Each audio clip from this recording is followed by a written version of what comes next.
예, 반갑습니다. 오늘은 소율이 문답 제17강 내세에서 받는 유익이란 제목으로 소율이 문답 강의를 실시하겠습니다. 오늘은 소율이 문답 제37문과 38문을 살펴보겠습니다.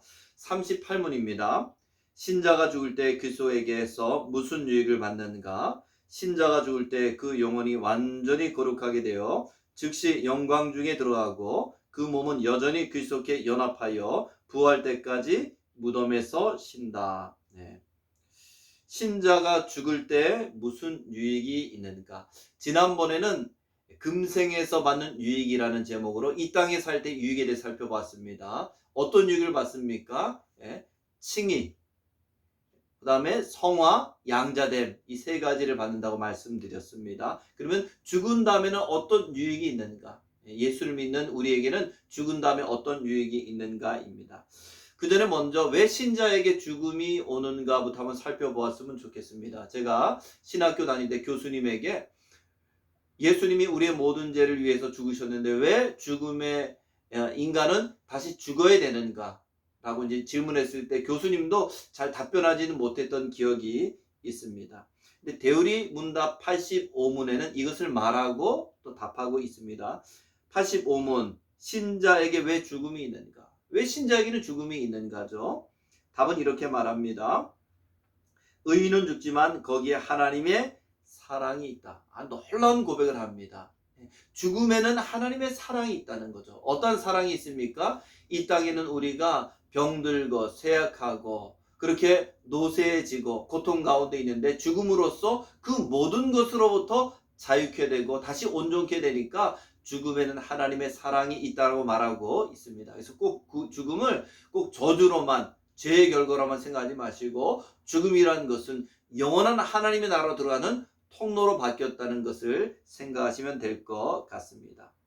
다시 소율이 문답 37문 답변은 신자가 죽을 때 그 영혼이 완전히 거룩하게 되어 신자는 죽을 때가 있다는 것입니다. 우리는 어쩌면 다 영적인 사형 온도를 받은 사람인지 모릅니다. 언제 하나님이 데려가실지 모르겠지만은 언젠가는 죽음 앞에 이르게 될 존재입니다. 그러므로 하루하루를 의미 있게, 하루하루를 가치 있게, 하루하루를 행복하게 사는 것이 필요합니다. 죽음의 때가 있다는 것이고 그 죽음을 언제든지 준비하는 삶을 살아야 됩니다. 그럼 어떠한 유익이 있는가? 영혼이 받는 유익이 있고 육체가 받는 유익이 있습니다. 37문에는 영혼이 받는 유익, 38문에는 육체가 받는 유익을 말하고 있습니다. 왜 이 유익이 달라지는가 하면은 죽는 즉시 우리의 영혼은 낙원에 이르게 됩니다. 그러나 육신은 땅에 묻히게 되고 또 흙으로 썩어지게 됩니다. 근데 그 육신은 예수님이 재림하실 때 다시 신령한 몸으로 변화되기 때문에 영혼이 받는 유익과 육신이 받는 유익을 따로 나눠서 설명하고 있습니다. 영혼이 받는 유익은 무엇인가? 소위 말하는 37문에는 그 영혼이 완전히 거룩하게 된다. 이 땅에서 우리가 성화의 삶을 삽니다. 그러나 이 땅에서는 온전히 성화되지 못하고 온전히 성화되는 것은 죽음 이후에나 가능합니다. 그것을 영화라고 합니다. 그래서 죽은 다음에는 어떤 유익이 있느냐? 영혼이 완전히 거룩하게 된다. 에베소서 4장 13절 말씀 보니까 우리가 다 하나님의 아들을 믿는 것과 아는 일에 하나가 되어 온전한 사람을 이루어 그리스도의 장성한 분량이 충만한 데까지 이르리니 주님 나라에 가는 그날에 온전한 사람이 된다는 거죠. 연약하고 부족하고 넘어지는 사람이 아니고 온전한 사람이 되고 그리스도의 장성한 분량에까지 이르게 된다라고 말하고 있습니다. 두 번째로 소율이 문답은 그 영혼은 즉시 영광 중에 들어간다라고 말하고 있습니다. 즉시 천주교에서는 연홍이라는 것을 말하고 있습니다. 연홍론이라는 게 있습니다. 온전히 거룩하지 못한 사람은 천국 그 주변인 연옥에 있다가 시간이 많이 흐른 다음에 천국으로 간다 말하고 있는데 성경에서는 연옥이라는 건 없습니다. 즉시 들어간다, 영광 중에 들어간다라고 말하고 있습니다. 김기동 목사는 또 귀신론에서 인간이 제 수명에 죽지 못하면은 귀신이 된다 말하고 있는데 그것도 잘못된 것입니다. 예수님이 십자가에 못 박혔을 때 한편 강도에게 뭐라고 말했습니까? 오늘 내가 나와 함께 낙원에 있으리라. 오늘 낙원에 있으리라. 즉시 영광 중에 들어간다라고 말씀하고 있습니다. 세 번째는 그 영혼은 영광 중에 들어가게 된다. 어디에 영광 중에 들어갑니까? 영광스러운 하나님 나라에 들어가고 영광스러운 하나님과 교제하게 되고 또 영광스러운 천국의 모든 기쁨을 누리게 됩니다. 그래서 영혼이 누리는 이 유익은 이러한 것이 있고요. 또 38문 이어서 하겠습니다.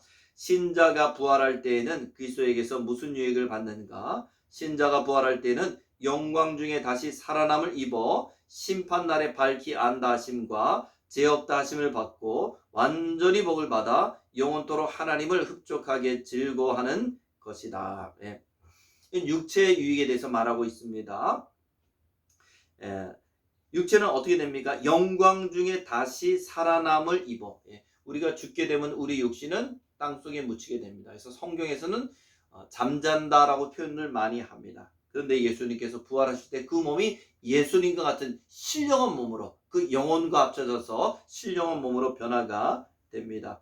빌립보서 3장 21절에는 그가 만물을 자기에게 복종하실 수 있는 자의 역사로 우리의 낮은 몸을 자기의 영광의 몸의 형체와 같이 변케 하시자. 우리의 낮은 몸, 우리의 부족한 몸, 연약한 몸을 예수님의 몸과 같은, 부활하신 예수님의 몸과 같은 영광스러운 모습으로 변하게 하신다라고 말하고 있습니다. 그것은 예수님이 재림하실 때 일어나는 일입니다. 또 그 육체는 살아남을 입어 심판날에 밝히 안다 하심과, 심판날이 있다는 거죠.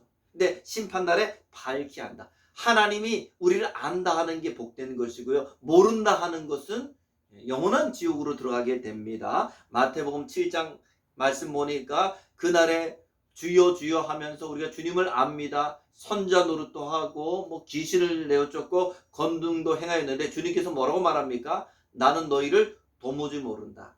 근데 예수 믿는 사람들은 심판날에 밝히 안다. 우리를 아신다 말하는 거죠. 복된 것이라는 겁니다. 그리고 죄 없다 하심을 받고 이 땅에 죄를 많이 졌지만 주님의 보혈로 그 모든 죄가 없다 하심을 받게 됩니다. 의롭다 함을 받게 됩니다. 그리고 마지막에 완전한 복을 받아. 천국이라는 것은요, 부족한 힘이 없는 것입니다. 완전한 즐거움, 완전한 행복이 있는 곳인데 그것을 영원토록 즐거워하는 것이다. 완전한 복을 받고 영원토록 즐거워하는 것이 천국이다라고 말하고 있고요. 지옥은 그 반대라고 생각하시면 됩니다. 천국은 어떤 장소입니까? 첫 번째는 밤이 없습니다. 요한계시록 22장 5절 말씀 보니까 다시 밤이 없겠고, 밤이라는 것은 고통을 의미합니다. 고통이 없는 장소가 천국입니다. 두 번째, 천국은 질병이 없습니다. 계시록 21장 4절 아픈 것이 다시 있지 아니하리니. 이 땅에 살면은 나이가 들면은 또 사고로 몸이 아프고 병드는데 천국에서는 아픈 것이 없습니다. 또 천국은 슬픔이 없습니다. 계시록 21장 4절 애통하신 것이나 곡하는 것이 다시 있지 않을 것이다. 이렇게 말하고 있습니다. 그래서 오늘은 내생에서 받는 유익에 대해 살펴봤고요. 내생에서 영혼이 받는 유익과 또 육체가 받는 유익 두 가지에 대해서 한번 살펴보았습니다. 감사합니다. 다음에 뵙겠습니다.